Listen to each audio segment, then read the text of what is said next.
हाम्रो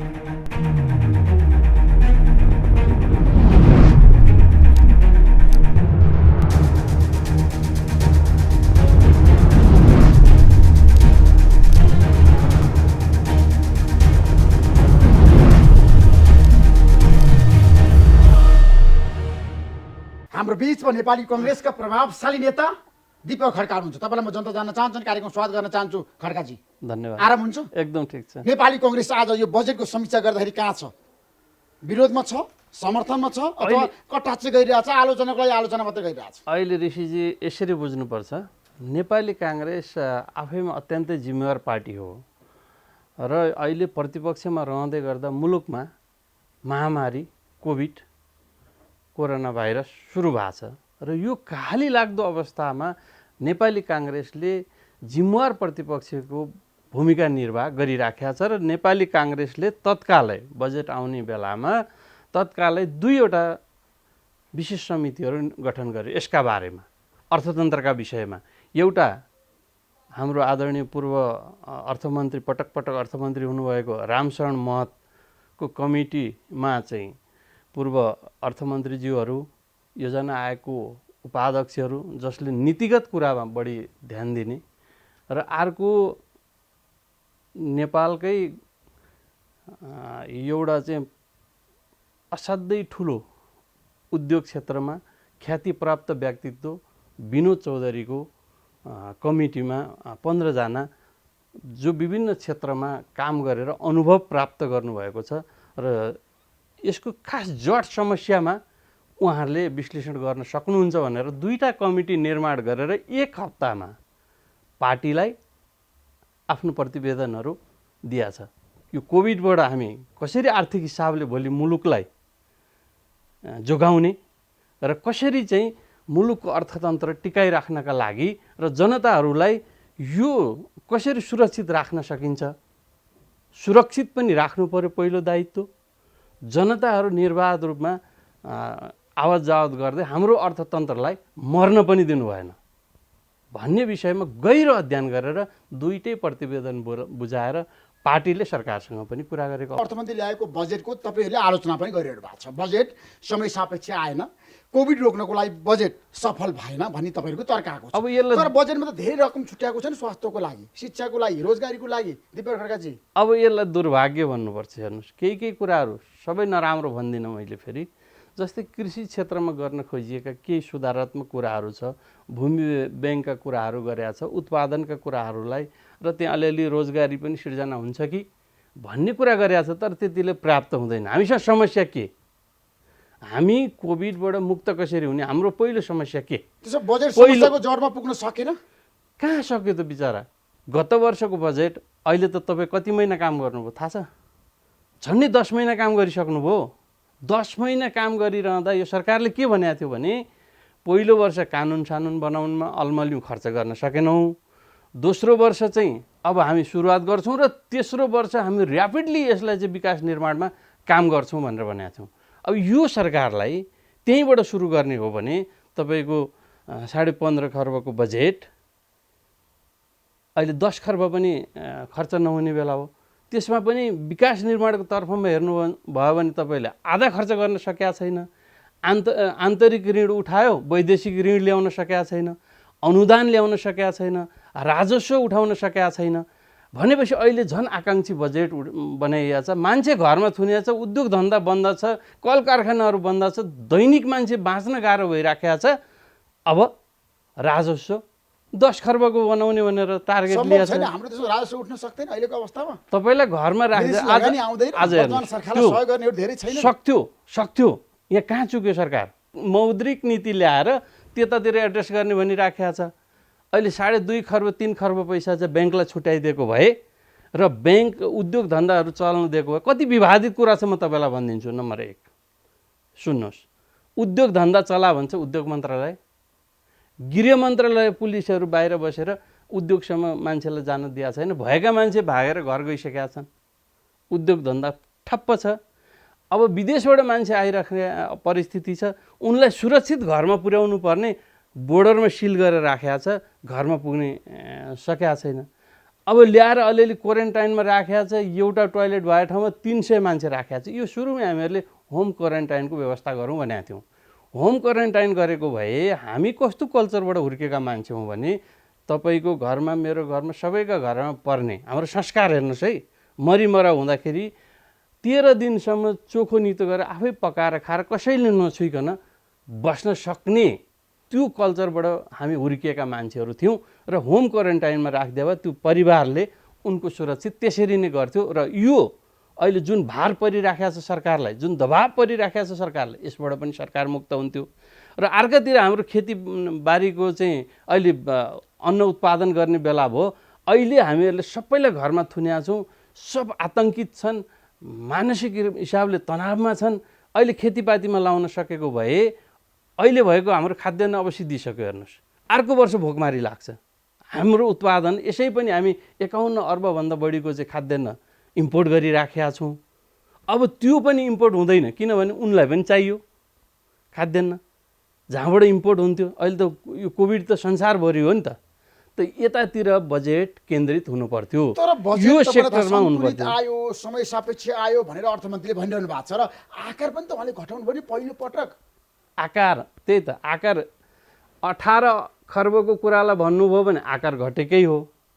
18 खर्बको ल्याउने तयारीमा थियो सरकारले, 14.5 खर्बको मात्रै बजेट लिएर आज 14 खर्ब 74 गत वर्ष अर्बको होइन 15.5 खर्बको बजेट थियो होइन। त्यसबाट घटे। अब हेर्नुहोस् कहाँनिर घटेन बजेटको आकार।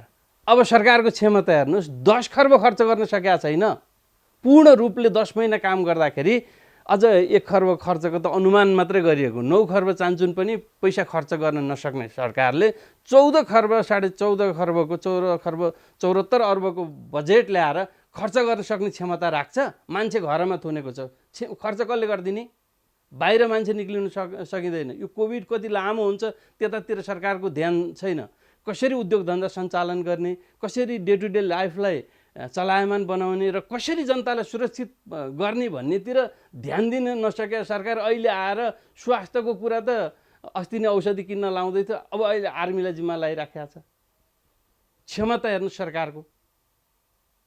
अब यस्तो सरकारले अब यो बजेटको आकार तपाईँ सानो भन्नुहुन्छ, यो बजेट आधा पनि खर्च गर्न सक्दैन। हेरिरहनु होला, चुनौती छ र आज किन छैन? कसरी भन्नु त? किनभने अहिलेको अवस्थामा त अझै पनि त धेरै खर्च त स्वास्थ्य क्षेत्रमा गर्नुपर्छ नि त। तपाईँलाई परीक्षण गर्नको लागि कति सामग्री चाहिन्छ? हेर्नुहोस्, एउटा त यो बजेटको आकारको विषयमा तपाईँले कुरा गर्दै गर्दा जुन अहिले 10 खर्ब चान्चुनको चाहिँ राजस्व सङ्कलन गर्न सोच बनाएको छ, यो कोभिडको समय अझै 3-4 महिना लम्बियो, 4 महिना, र यही सरकारको स्थिति हो भने आधा पनि उठ्दैन। वैदेशिक ऋण गत वर्षमा आधा पनि लिन सकेका छैन, 2.5 खर्बको उसले आशा गर्दै गर्दा। त्यो उहाँ सबैतिर आफैले चाहिन्छ पैसा, कसले ऋण दिने तपाईँलाई? अनुदानका त कुरै छोडिदिनुहोस्। यतातिर एउटा समस्या छ। अर्को समस्या के छ त भनेपछि तपाईँसँग जनशक्ति उत्पादन गर्नु भएको छैन, भएको जनशक्तिहरू घरमा थन्केर बसिया छ, उद्योग धन्दा कल कारखाना सबै ठप्प छ। अहिले तपाईँ शिक्षाका कुरा गर्नुहोस्, ऊर्जा क्षेत्रको कुरा गर्नुहोस्, पर्यटन क्षेत्रको कुरा गर्नुहोस्, कृषि क्षेत्रकै कुरा गर्नुहोस्, आजसम्म मल बिउ पुर्याउन सकेका छैन। अब खर्च तपाईँ केमा गर्नुहुन्छ? कसैले अनुदान दिएको छैन। अनुदान ल्याउने प्याकेज ल्याऊ भनेर कराउँदा सारा व्यवसायीहरूले, प्रतिपक्षले, सबैले कराए सरकारले। इभन तपाईँलाई भनौँ, म सरकारभित्रैका जसले अर्थतन्त्रलाई बुझिया छन्, जसले देशको परिस्थितिलाई मसिनो गरेर बुझिया छन्, उनले पनि आज चित्त बुझाएको छैनन्। अर्थमन्त्रीज्यूले कसका लागि ल्याउनु भयो बजेट? यो बजेट त उहाँले भन्नुभएको छ देश र जनताको लागि ल्याएको हो। कसरी भयो? यो बजेट त त्यही त मैले भने नि त, हुन्छ, सबैले सहयोग गर्नुपर्छ भनेर उहाँले त हाउसमा पनि बोलिसक्नु। एउटा कृषि क्षेत्रमा ल्याएको बजेट, अलिकति भूमि ब्याङ्कको कुरा गरेको छ, त्यो पनि सामान्य स्थितिमा किसानहरूको मन जित्न सफल भएको छैन बजेट। तपाईँलाई के लाग्छ? अहिले तत्कालै किसानलाई सरकारले के गर्नुपर्छ? के गर्नुपर्छ किसानलाई? सरकारले अहिले त पहिलो कुरा त हामी कोभिडमा छौँ भन्ने कुरा सरकारले बिर्सिनु भएन, हामी महामारीमा छौँ भन्ने कुरा बिर्सिनु भएन। सरकारले भनिसकेको छ महामारी त 2-4 महिना पछि सकिन्छ, त्यसैले परम्पराको निरन्तरता हो यो बजेट। तपाईँ अमेरिकालाई हेर्नुहोस्, युरोपलाई हेर्नुहोस्, र भर्खरै इन्डियामा चाहिँ अहिले दिनानुदिन वृद्धि भएको सङ्ख्यालाई हेर्नुहोस्। अब तपाईँको काठमाडौँमा हेर्नुहोला, कोभिड 15-20 दिन पछाडि सुरु हुन्छ।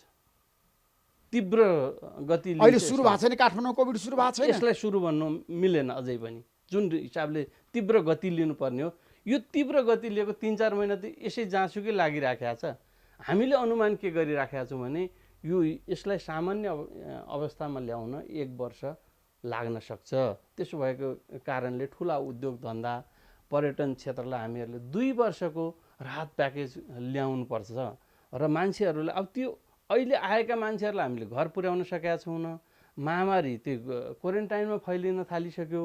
सरकारले नसकेर अघि पनि मैले भने आर्मीलाई जिम्मा लाइराखेको छ। तपाईँले सुझाव दिएको कुरा सरकारले मानेन, प्रतिपक्षको कुरालाई सरकारले टेरेन। त्यही भने केही कृषिका क्षेत्रमा अलिकति मान्य हो देखिन्छ, अरू क्षेत्रमा यो बजेटले समेट्न सकेका छैन। तथापि मौद्रिक नीति मार्फत गर्छौँ भनेको छ, अझै पनि गर्ने ठाउँ छ। तर उद्योगपति व्यापारीको समस्या तपाईँले हेर्नु भएको छ होइन, टर्कारो छ उनीहरूले भनिरहेछन्। दीपकजी, तपाईँ त प्रत्येक दिन उद्योगपति व्यापारीहरूको समस्या समाधान गर्न पनि लाग्नु भएको छैन। नेपाली कङ्ग्रेसले तपाईँलाई एउटा जिम्मेवारी पनि दियो, एउटा टिमले काम गरिरहँदाखेरि पनि आजको दिनमा हाम्रो देशमा चाहिँ उद्योगपतिहरूको मुख्य समस्या के हो? अहिले सबै उद्योग धन्दा बन्द छन्। अर्थको कुरा गर्ने बित्तिकै तपाईँले ब्याङ्कलाई जोड्नु पर्दछ। ब्याङ्कहरूले दोस्रो किस्ता पनि अब ब्याजहरू उठाउन नपाउने स्थिति छ। अस्ति नै हाम्रो डाटा अनुसार 4 खर्ब चान्चुन चाहिँ घाटा भइसकेका छ देशको भन्ने अनुमान थियो। अहिले त्यो बढ्यो। अब ब्याङ्कले अब तेस्रो किस्ता पनि अब असार मसान्तको पनि पैसा नपाउने र असोज मसान्तमा पनि पैसा नपाउने हुने बित्तिकै अनि सरकारले पनि ब्याङ्कलाई सहयोग नगर्ने बित्तिकै ब्याङ्कमा तरलता स्वरूप ब्याङ्क डुब्ने अवस्थामा हुन्छन्।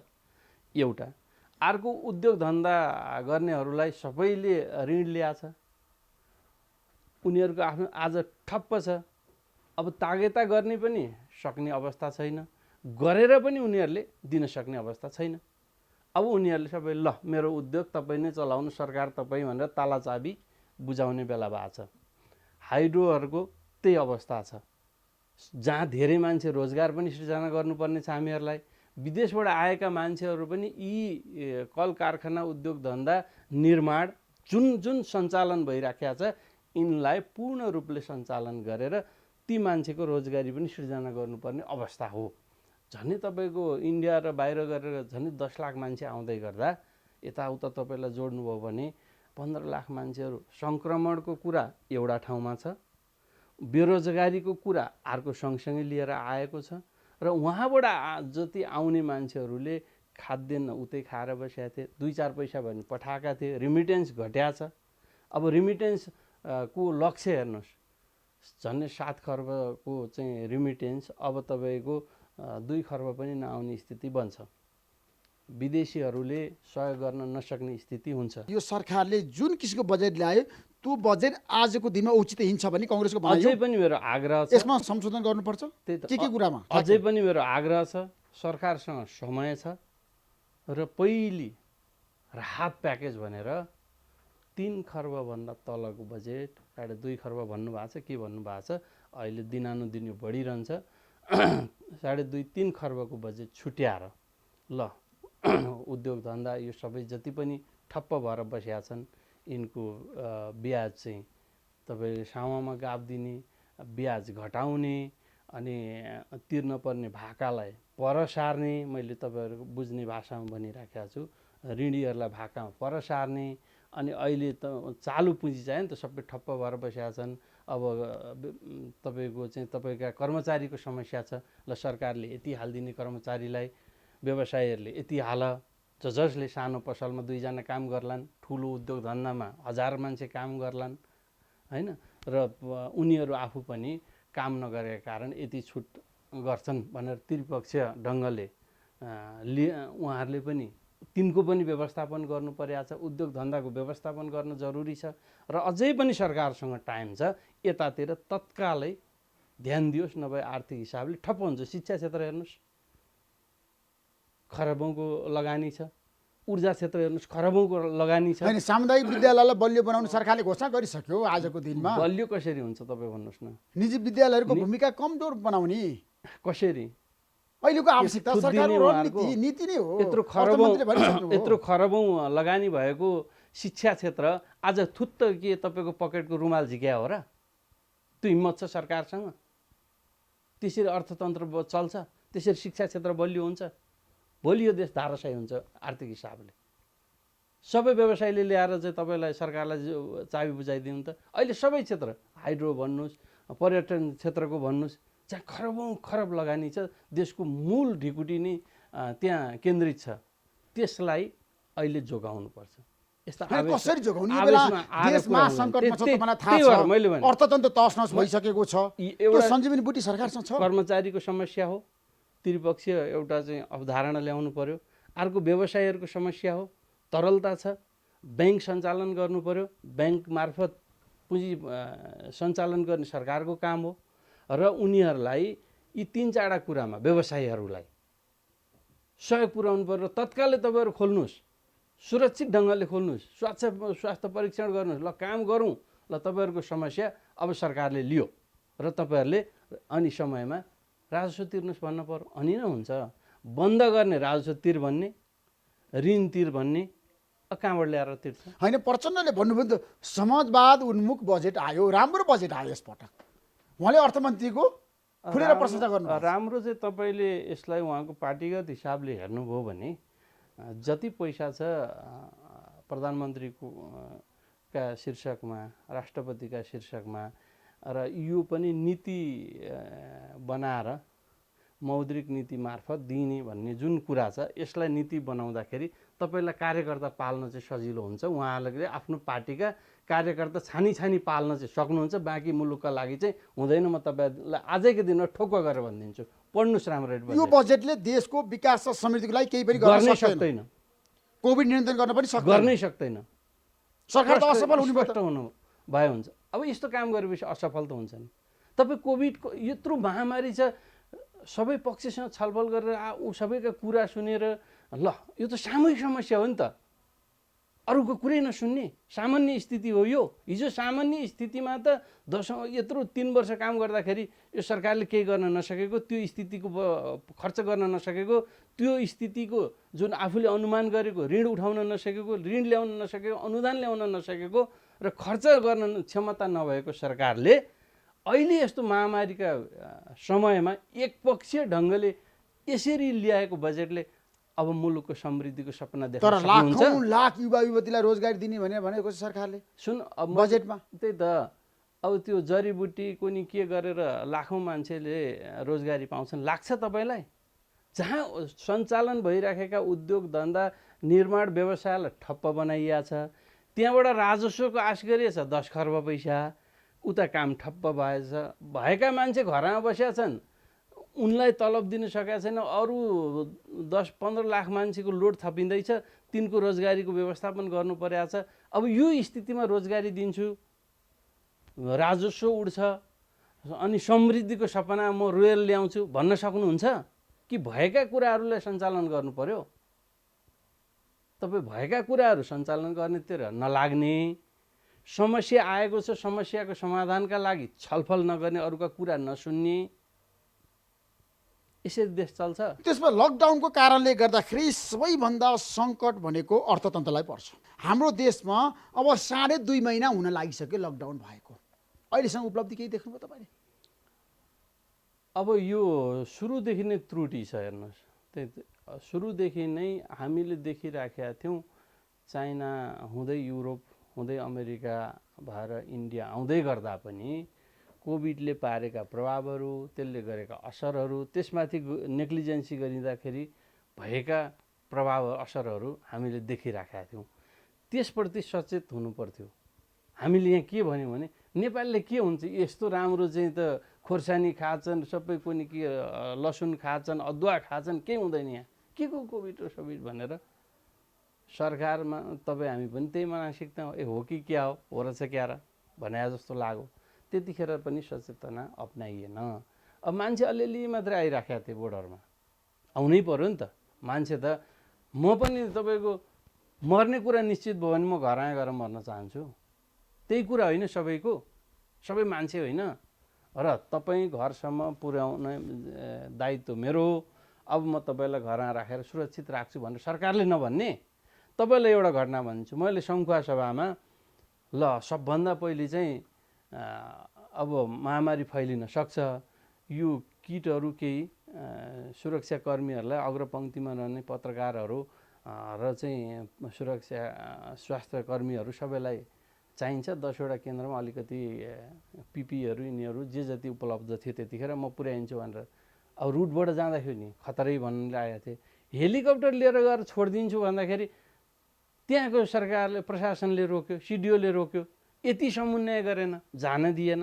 एक अर्को मैले के गरेँ यहाँबाट, होइन मान्छेहरू त विद्यार्थी अब छन्, काठमाडौँ सहरमा बसेका छन्, होइन मजदुरहरू छन्, बिहान बेलुका खान नपाउने स्थिति भइसक्यो, ल यिनलाई घर पुर्याउने भनेर बसमा हालेर 5-7 गाडी चाहिँ घर लगाइदिए। जिल्लाभरि राजनीतिक हिसाबले हो हल्ला गरेर अब चाहिँ कोभिड भित्राइदियो सङ्खुवासभा जिल्लामा, यो सबै जिम्मा चाहिँ दीपक खड्काले ल्याउनुपर्छ भन्ने मानसिकताबाट प्रेरित रह्यो सरकार सञ्चालन गर्ने दलका साथीहरू। यो त सामूहिक समस्या हो भन्न पर्यो नि त। यो सामूहिक समाधानका निमित्त सामूहिक समस्यालाई सामूहिक छलफलबाट मात्रै समाधान हुनसक्छ। ऐक्यबद्धता जाहेर गरौँ सबैले भन्न नसक्ने सरकारमा बसेर सरकारको एउटा संकल्प छ, तपाईँलाई थाहा छ, प्रधानमन्त्री भन्नुभएको छ, अर्थमन्त्री भन्नुभएको छ, गृहमन्त्री भन्नुभएको छ, उद्योगमन्त्री भन्नुभएको छ। दीपकजी सुन्नुहोस्, यो सरकारमा दम्म बढी भयो, दम्मले चुकेको र यसको सामना सरकारले निकै गम्भीर ढङ्गले यसको चुनौती चाहिँ सामना गर्नुपर्ने स्थिति बन्छ। हेर्नु, तर सरकारले फजुल खर्च कम गरेको छ भनेर कर्मचारीहरूको चाहिँ दिनै पछि खट्ने कर्मचारीको जसरी भने अफिस पुग्नुपर्ने कर्मचारीको चाहिँ सेवा सुविधा कटौती गर्ने अरे। यी सांसदको यो उसको चाहिँ के काम छ अहिले उनलाई सेवा सुविधा दिनुपर्ने, त्यो चाहिँ कटौती नगर्ने। जनप्रतिनिधिहरूको उनीहरूको त जनतासँग कसमै खाएर आएका हुन् त, हामी तिमीलाई सेवा गर्छौँ, राजनीतिक भने सेवा हो भनेर। झन्डै 20 अर्ब पैसा चाहिँ तिनीहरू मार्फत बाँडिन्थ्यो, सांसदहरू मार्फत, जनप्रतिनिधिहरू मार्फत। अलिकति कटौती गरे जस्तो गरेर 4 करोड रुपियाँ प्रति सांसद राम्रो काम त कसलाई दिने? अब तपाईँलाई थाहा छैन, नजिकका मान्छेहरूलाई धेरै खर्च गर्न हामीले फजुल खर्च नगर्ने, यस्ता फजुल खर्चहरूलाई आर्थिकमा एकदम पारदर्शी हुने। अर्को कुरा सुन्नुहोस्, अब अहिले त्यो इलेक्ट्रिक भेहिकलहरूमा वात्तै पैसा बढाइयो, कर बढाइयो। हामीहरूले के भन्यो भने तेल आयात नगरौँ, हामीसँग ऊर्जा क्षेत्र छ, ऊर्जा उत्पादन भइराखेको छ, हामी यसको सदुपयोग कहाँबाट हुन्छ तिनीमा चाहिँ सब्सिडी दिँदै जाउँ र यसलाई चाहिँ सदुपयोग गरौँ भनेर भन्दाखेरि ठ्याक्कै विपरीत कामतिर बजेटमा आयो। हेर्नुहोस्, त यो सानतिनो कुराले इगोइस्ट हिसाबले मुलुक सञ्चालन भयो भने दुर्घटना हुन्छ। अहिले त्यो स्थितिमा छ। झन् अर्को महामारीको चाहिँ चपेटामा छौँ हामी। सरकार सञ्चालनको गति यस्तो छ, समस्या छ राष्ट्रिय अन्तर्राष्ट्रिय प्रकोपको, अनि सञ्चालन गर्नेहरूसँग दम्म। देश डुबाउने यिनलाई अधिकार छ, यिनको म्यान्डेट कति हो? जनताप्रति उत्तरदायी हुनु पर्दैन? भोलि अर्थमन्त्री घर गएका दिन देश डुबाएर जाने, यसको जिम्मा कसले लिने? यिनको त टाइम त सिद्धिन लाग्यो होला, अब 2 वर्ष होइन 3 वर्ष त व्यतीत भइसक्यो। 3वटा बजेट त अहिलेको अर्थमन्त्री ल्याइसक्नु भयो होइन? सरकारको अब जनताले भनिरहेको छ खै त बजेट आयो तर कानुन भएको छैन। धेरै प्रश्नहरू त उठाउनु भएको छ अहिले, तर कांग्रेस पार्टीले आज सरकारलाई समर्थन गरिरहेछ नि। तपाईहरु पनि त आज प्रधानमन्त्री केपी शर्मा ओलीलाई चाहिँ भनिरहनु भएको छ, वाह प्रधानमन्त्री भनेर प्रशंसा गरिरहनु भएको छ। के विषयमा? राष्ट्रियताको बारेमा प्रधानमन्त्रीले ल्याएको अडाललाई तपाईहरुले प्रशंसा गर्नु भएको छ। यो राष्ट्रिय त केपी ओलीको ठेक्का हो कि सबै जनताको हुन्छ राष्ट्रियता? तर तपाईले भन्नुभएको छ एउटा व्यक्तिको हो। कांग्रेसले त गगन थापाले भन्नुभयो, विश्वप्रकाश शर्माले भन्नुभयो, हेर्नुस् चन्द्र भण्डारीले भन्नुभयो, राष्ट्रवादी नेता भनेको त केपी शर्मा ओलीले भनेर सीमाको कुरा तपाईले गर्नु भएको होला। हरेक नेपालीले आफ्नो सीमा आफ्नो ज्यानभन्दा बढी सुरक्षित राख्न खोज्छ। हरेक नेपालीले त्यो भावना हुन्छ। त एउटा व्यक्तिको ठेक्का हो यो। अनि अर्कालाई राजनीतिक हिसाबले ल यसो भएन, फलाना पार्टीले यो गरेन त्यो गरेन, केपी शर्मा ओली प्रचारबाजी गर्ने भारतलाई यसरी चेतावनी दिन सक्थ्यो आज पार्लियामेन्टबाट? अब यसका म काला पानी सुस्ता लिपुलेख फिर्ता ल्याउँछु, लिम्बियाधुरा फिर्ता ल्याउँछु भनेर कसैले भन्न सकेको थियो अहिलेसम्म हाउसबाट? होइन, अहिले काङ्ग्रेसले गर्दैन भनेको थियो होइन? हिजो राति 10 बजीसम्म लाएर पनि केन्द्रीय कमिटीबाट पुरा छलफल गरेर पुरै सहमतिका साथ सरकारलाई म्यान्डेट दिइसक्यो त। तर काङ्ग्रेस त विदेशीको दबावमा बोल्छ त। पर्यो, भारतको दबावमा पर्यो, कङ्ग्रेसले संविधान संशोधन प्रस्तावमा मतदान नगर्ने भनेर कति किसिमको चर्चा परिचर्चा भयो नेपाली राजनीति बजारमा दीपकजी। त्यही दबावमा परेको 4-4 जना कम्युनिस्टका प्रधानमन्त्री हुँदाखेरि 8 वर्षमा संविधान ल्याउन सक्नु भएन, 6 वर्षमा होइन। दबावमा परेको काङ्ग्रेसले 2 वर्षमै संविधान दियो मुलुकलाई, दबावमा परेको विदेशीको। तपाईँको यो चाहिँ अहिले पनि कालापानी हामी के भनिराखेका छौँ गम्भीर ढङ्गले सुनिदिनु होला। हामी के भनिराखेका छौँ भने छिमेकीहरूसँग ठुलो मनमुटाव गरेर हामी एक्लै अगाडि बढ्न सक्ने परिस्थिति छैन। सिमानाका विषयमा कुन चाहिँ नागरिकले मेरो भूमि लगे लैजा, जेसुकै गर तैँले थिचोमिचो गरे गर भन्न सक्छ होला। राष्ट्रियता तपाईँलाई जति चिमड्दा दुख्छ, मलाई जति चिमड्दा दुख्छ, सबैका मनमा त्यति नै होइन भने। तपाईँ कहाँ चाहिँ राष्ट्रियता भने अलिक ठुलो हुने, कसै कहाँ त्यत्रो हुने भन्ने हुन्छ।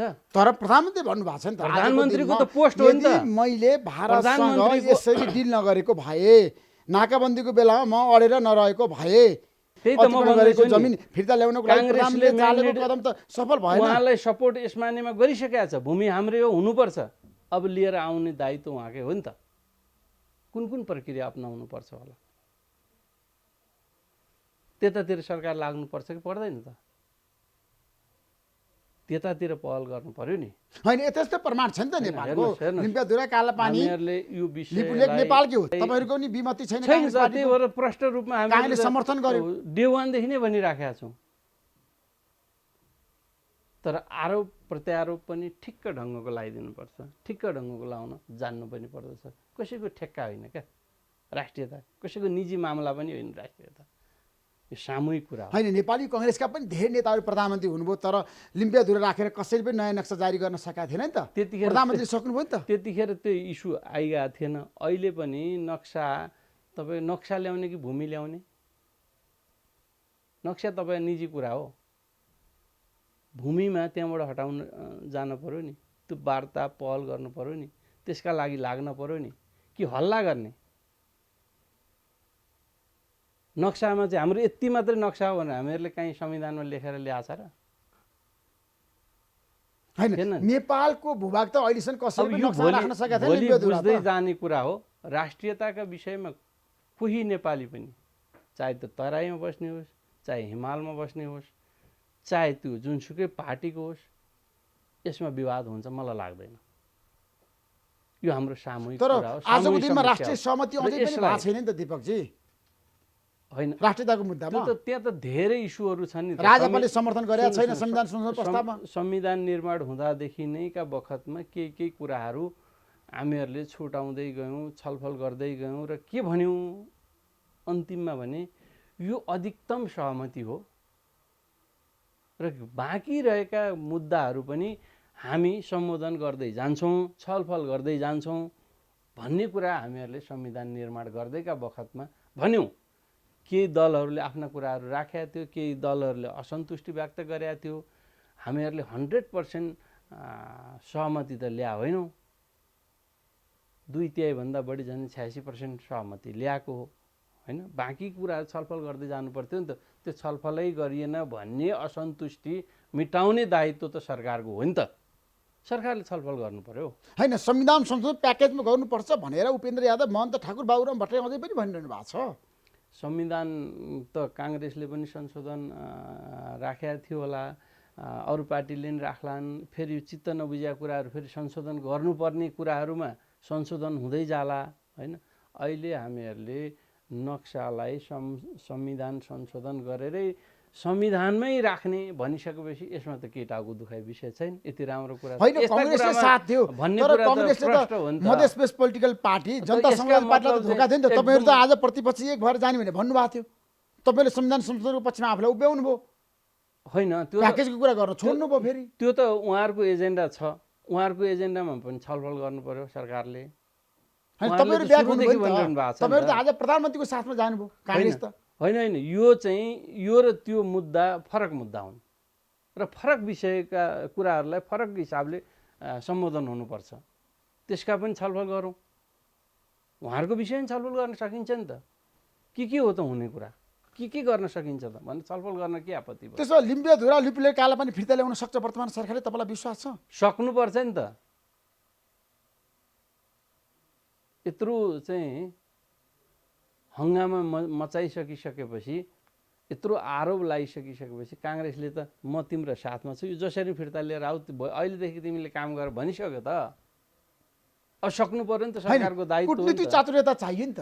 हो त्यही त भन्दै वर्तमान प्रधानमन्त्री त्यो छ, हो यही भनिरहेको मोदीसँग वार्ता गरेर नेपालको भूभाग फिर्ता ल्याउन सक्ने सामर्थ्य छ। अब तपाईँलाई के लाग्छ? उहाँले देखाउन कति सक्नुहुन्छ हेर्न बाँकी छ। तर जसरी एउटातिर लागेर अर्कालाई पर्यो, अर्कातिर लागेर अर्कासँग नजिक भएको जुन खालको सम्बन्ध विस्तार गर्न सकिया छ, गरिराखिया छ, यस्तो कुराले दुर्घटना निम्त्याउँछ। हाम्रो सानो मुलुक हो, दुईटा ठुल्ठुला देशका बिचमा छौँ, दुवै छिमेकी हाम्रो असल छिमेकी हुन्, नमिलेका कुराहरू हाम्रो डिप्लोमेसी प्रयोग गरेर समाधान गर्नुपर्दछ भन्ने कुरालाई चाहिँ हामीले बिर्सिनु हुँदैन। हामी असमग्न राष्ट्र पञ्चशीलको आधारमा असमग्न राष्ट्रको पनि कुरा गरिराखेका छौँ होइन। हामी कसैसँग झगडा लडाइँ गर्न पनि जाँदैनौँ, कसैका पक्षमा पनि हामी लाग्दैनौँ। भनिसकिसकेपछि त्यो अनुसारको हाम्रो अन्तर्राष्ट्रिय नीति पोलिसी त हुनु पर्यो। त्यसमा विदेश नीतिमा वर्तमान सरकार सफल हो? म खुसी भएको देख्दिनँ त्यसरी कुरा गर्ने हो भने। इन्डिया पनि खुसी भए देख्दिनँ, चाइना पनि ढुक्क भए देख्दिनँ। त्यस कारणले यसले दुर्घटना निम्त्याउँछ। हामीले दुवै छिमेकीहरूलाई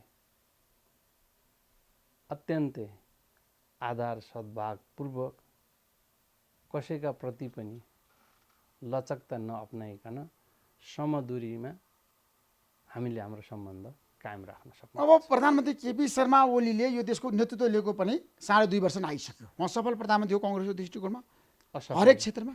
असफल प्रधानमन्त्री होइन, तपाईँ पनि त आजको दिनमा प्रधानमन्त्रीको खुलेर प्रशंसा गर्नुपर्छ भन्ने पक्षमा हुनुहुन्छ। होइन, राम्रा कामका लागि खुलेर प्रशंसा गर्ने, नराम्रा कामका लागि तीव्र आलोचना गर्नुपर्छ भन्ने हो। तर प्रतिपक्षले तीव्र आलोचना सरकारको गर्न सकेका छैन। आज काङ्ग्रेस चुकिरहेको छ। हामीले के भनेको भने, मैले पनि तपाईँलाई सुरुमै भनेको थिएँ, म निर्वाचनमा पराजित भएर आउँदै गर्दा, तथापि मेरो अहिले पनि अदालतमै छ, आउँदै गर्दा यो सरकारलाई 5 वर्षको म्यान्डेट हो, 5 वर्ष यही सरकारले काम गर्नुपर्छ। तपाईँले केपी शर्मा ओलीले 5 वर्षको प्रधानमन्त्री हुने रिपोर्टमा घोषणा गर्नुभएको थियो। हुनुपर्छ भने हो। किन भनेपछि स्थिर सरकारको जनताले अपेक्षा गरेका छ। स्थिर सरकार भयो भने हाम्रा विकास निर्माणहरू द्रुत गतिमा अगाडि बढ्न सक्छ र मुलुकले परिवर्तन खोजिया छ। हामी राजनीतिक हिसाबले धेरै लडाइँहरू लड्यौँ, अल्मल्यौँ, मुलुकले त्यसको ठुलो क्षति बिहोर गर्नु पर्यो। अब आर्थिक क्रान्तिमा लाग्नुपर्छ। त्यस कारणले यो उपयुक्त समय छ। हामी पनि प्रतिपक्षमा रहे पनि प्रतिपक्षले निर्वाह गर्नुपर्ने संसदीय व्यवस्थाभित्र प्रधानमन्त्रीलाई हरेक दृष्टिकोणले सहयोग हुन्छ भनेकै हो। त्यसकारण केपी ओलीको विकल्प खोजिनु हुँदैन भने हो। तर त्यसो भन्दै गर्दा गतिविधि के भयो त? सुरु कसरी भयो त? न्यायालयका कुरा हेर्नुहोस्, ठेक्का व्यवसाय गर्ने मान्छेलाई तर्साउने कुरा गर्नुहोस्, व्यवसायीका मान्छेहरूलाई तर्साउने धम्क्याउने कुरा गर्नुहोस्, हत्या हिंसाका कुरा गर्नुहोस्, भ्रष्टाचारका कुरा गर्नुहोस्, तस्करीका कुरा गर्नुहोस्, कुनै कुराको पनि जडसम्म पुगेर निर्मूल गर्न यो सरकारले सकेन र उहाँ सफल प्रधानमन्त्री हुनुहुन्न। बोल्न चाहिँ असाध्यै राम्रो बोल्नुहुन्छ। तर उहाँ 5 वर्षको प्रधानमन्त्री हो भनेर तपाईँले भनिसक्नु भएको छ। उहाँको विकल्प छैन नि त आज केपी शर्मा ओलीको। विकल्प खोजी कहाँ राख्यो? करेक्सन हुनुपर्छ, सुधार गर्नु पर्यो, काम गर्नु पर्यो। हामी सहयोग गर्न तयार छौँ पो भने त। तर नेपाली कांग्रेसका नेताहरूले पछिल्लो समय केपी शर्मा ओलीको साथमा हामी छौँ भनेर विश्वप्रकाश शर्माले भन्नुभएको छ। कोभिडको विरुद्धमा प्रधानमन्त्रीले चालेको कदमलाई हामी एकदम साथ दिन्छौँ। जस्तै म तपाईँलाई भनिदिन्छु, केमा भनेको लकडाउन गर्ने कुरा गरे सरकारले, ठिक छ, यो राम्रो कुरा हो। व्यवस्थित गर्नुपर्छ भनेको उहाँ चाहिँ स्वास्थ्य सामग्रीमा भ्रष्टाचारको गन्ध सुरु भयो। लकडाउन गर्ने कुरा ठिक छ, अब व्यवस्थित सुरक्षित हिसाबले मान्छे घर पुर्याउने कुरामै समस्या भयो। अहिले पनि समस्या छन्, हजारौँ मान्छे अहिले पनि बोर्डरमा छन्। लाखौँ मान्छे विदेशमा रोएर बसिराखेका छन्, दिने पछि फोन आउँछ यार। उनको व्यवस्थापन लकडाउन खुकुलो पार्नुपर्छ भने पछिमा तपाईँ यो आजको दिनमा अब उद्योग धन्दा सुचारू गर्नुपर्छ, ठ्याक्कै भन्नुहोस्। अर्ध लकडाउन भन्नुहोस्, हामीले सुरक्षित पनि रहनुपर्छ र सञ्चालन गर्दै लानुपर्छ। निर्माण व्यवसायहरूलाई रोक्नु हुँदैन, विकासका गतिविधिहरूलाई रोक्नु हुँदैन। तपाईँले अब 2 वर्ष भयो पसलहरू खोल्न दिनु पर्यो। तपाईँ सुन्नुहोस् न, अब 2 वर्ष चाहिँ यो महामारी भयो, तपाईँ घरै 2 वर्ष बस्न सक्नुहुन्छ? तपाईँलाई 2 वर्ष राख्नुहुन्छ? त्यसो भयो भने मुलुक के हुन्छ? त्यसो वात त के हुन्छ भन्ने कुरालाई कति हामी संयम हुन सक्छौँ, कति सुरक्षित राख्न सक्छौँ भनेर हामीले हेरिसक्यौँ। अब यसलाई खुकुलो पार्दै लानुपर्छ। विदेशमा रहेका नेपालीहरूलाई स्वदेश फर्काउनु पर्छ? किन पर्दैन? नेपालीहरू चुनौती छैन त? अब चुनौती त केमा छैन? त्यसैका लागि नेपालीहरूलाई त विदेशमा पनि सङ्क्रमण छ। सङ्क्रमण त यहाँ छैन र? तपाईँलाई सङ्क्रमण छ भने खोलाइ फालिदिने। तर सरकारले चाहिरहेको छैन नि त। नागरिकको अधिकार छैन। पनि विदेशमा रहेका नेपालीहरूलाई ल्याउन सरकारले चाहेन, रुचि देखाएन। आफ्नो राष्ट्रप्रतिको हो, तपाईँको अधिकार छैन, सरकारको जिम्मेवारी छैन। के का लागि त सरकार? त्यस कारणले सरकारले पनि तिर्न सक्ने छन् भने तिरेर आउँछन्। सरकारले बेयर गर्ने कुरालाई बेयर गर्नु पर्यो, क्षमता उनको हेरेर काम गर्नु पर्यो, उनलाई ल्याएर सुरक्षित स्वास्थ्य परीक्षण गराएर घर पुर्याउनु पर्यो। विभिन्न देशले गरिबभन्दा गरिब देशले पनि एउटा पनि राख्नु पर्यो नि त। आज क्वारेन्टाइन बनाउनै गाह्रो छ। क्वारेन्टाइन त्यसैले होम क्वारेन्टाइन भने के? राख्ने ठाउँ छैन, सङ्क्रमण भएको मान्छेलाई नि होम क्वारेन्टाइनमा राख्ने। भोलि यो जनसमस्या हुन्छ, सङ्क्रमित मान्छेलाई राख्ने ठाउँ नहुन सक्छ। त्यस कारणले होम क्वारेन्टाइन 14 दिनमा तपाईँको चाहिँ ठिक हुने, सङ्क्रमण बढ्ने केही लक्षणहरू त देखिन्छ नि त। देखिसकेपछि हस्पिटलमा व्यवस्था गर्ने कुराहरूलाई, त्यहाँका किटहरूको प्रबन्ध मिलाउने काममा त लाग्नु पर्यो नि त सरकार। यत्रो हस्पिटलहरू छन्, अरू बिरामीहरू गइदिया छैनन्, अलि शान्तिमा बिरामीहरू घरै बसिदिया छन्, सबै हस्पिटल त खाली छ। 5 स्टार होटललाई क्वारेन्टाइन बनाऊ। यसो त्यतातिर कङ्ग्रेस सुझाव के छ? यसो भने हो, अहिले विदेशमा रहने मान्छेहरूसँग केही पैसा पनि होला, क्षमता भएका मान्छे पनि छन्, उनीहरूलाई सिधै घरमा जान अप्ठ्यारो छ भने क्याटेगोरी गरिदिउँ। जस्तै त्यो पनि 3-4 हजारसम्म को होटलमा बस्ने मान्छेहरूले आफैले तिर्न नसक्ला, सरकारले तिर्दिनु पर्यो। कोही चाहिँ अब सम्पन्न मान्छेहरू होलान्, म त राम्रै होटलमा बस्छु, पैसा म आफै तिर्छु भन्छ भने त्यो सुविधा पनि दिन पर्यो। त्यसरी पनि यसो गरियो भने होटलहरू पनि सञ्चालन हुँदै जान्छन् आन्तरिक रूपले, र क्वारेन्टाइनमा बस्या जस्तो पनि मान्छेलाई भयो। त्यस पछाडि सुरक्षित भइसकेपछि उहाँहरू घर पनि जान पाउनुभयो, या होटलमै बसिरहन चाहनुभयो, तिरिरहन सक्ने मान्छे हुनुभयो। एमसिसी पारित गर्नुपर्छ भनेर तपाईँहरू भनिरहनु भएको छ। हजुर, प्रतिपक्षले हाउसबाट भनिरहेको छ, सडकबाट भनिरहेको छ, बैठकबाट भनिरहेको छ, तर सत्तारूढ दल पारित गर्न हुँदैन भनेर सहमति गरिरहेको छ। होइन, काङ्ग्रेसलाई यो एमसिसीको भूत किन चढायो भन्नुहोस् त दीपक खड्काजी? यो एमसिसी सरकारको विषय हो, किनभने पैसा ल्याएर सरकारले खर्च गरिसक्यो होइन। अब यो एमसिसी पास गर्ने कि नगर्ने कि लिएर आयो भने हामी त पास गर्ने। त्यो झलनाथको विषय झलनाथ खनाल चाहिँ प्रधानमन्त्री हुँदाखेरि सुरु भएको, त्यस पछाडिका प्रधानमन्त्रीहरूले सबैले सहमति जनाएको, यसमा बाहिर हल्ला गरे जस्तो कुनै पनि विषय नरहेको, र यो अरू देशको प्रभावमा परेर आउने पैसालाई रोक्नुपर्छ भन्ने मान्यतामा छैन नेपाली काङ्ग्रेस।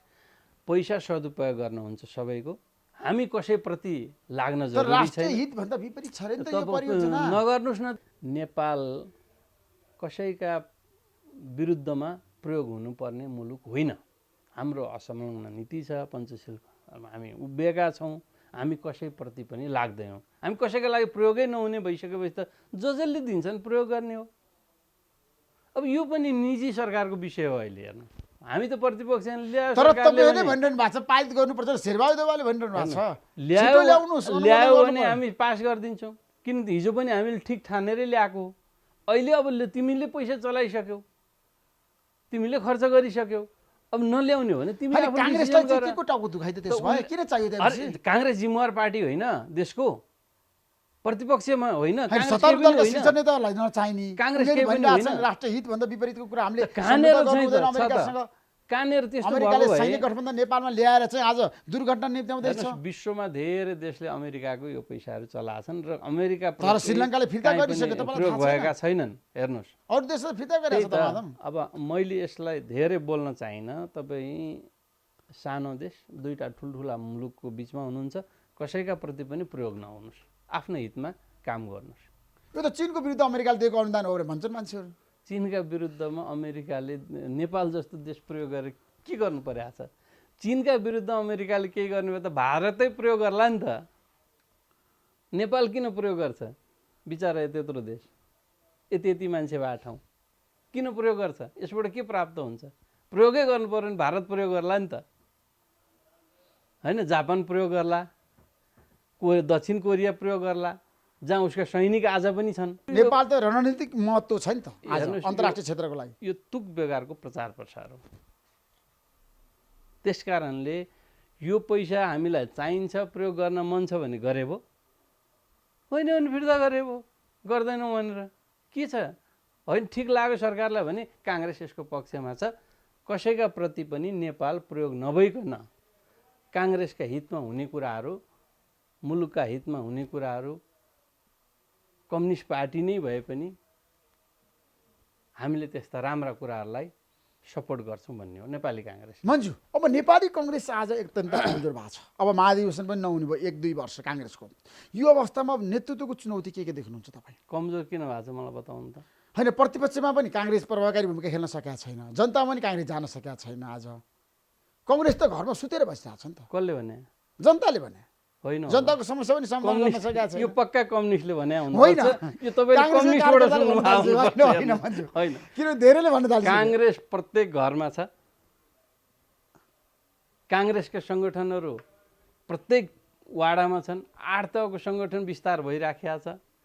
पार्टीभित्र केही समस्याहरू, छलफलहरू हुन्छ, त्यसले एउटा मूर्त निष्कर्ष दिन्छ नि। आज काङ्ग्रेस प्रतिपक्षमा बस्यो भन्दैमा, काङ्ग्रेस सानो भएको छ दलका हिसाबमा भन्दैमा, काङ्ग्रेसै छँदै छैन भन्दिने। भूमिका बिन भयो क्या नेपाली कङ्ग्रेस यो देशको राजनीतिमा। यस्तो त हेर्नुहोस्, पटक पटक काङ्ग्रेस सानो पार्टी हुँदै ठुलो पार्टी हुँदै, सानो पार्टी हुँदै ठुलो पार्टी हुँदै गरेको छ। काङ्ग्रेसलाई सरकारमा बस्ने पनि अनुभव छ, प्रतिपक्षमा बस्ने अनुभव पनि छ। होइन, तर महाधिवेशन गर्न सकेन अब काङ्ग्रेसले। 2 वर्ष टर्छ। अब त्यसो भन्नुहोस् न, समस्यामा कङ्ग्रेस फस्छ। अहिले के भयो नेतृत्व त शेरबहादुर देवालले गरिरहनु भयो। अहिले के भयो भने अब कोभिडको समस्याले कति लामो लाने हो, होइन? हामीहरूले यतिखेर गाउँ तहका अधिवेशनमा केन्द्रित हुने समय आइसकेको थियो। हामी त्यतातिर केन्द्रित हुँदै थियौँ।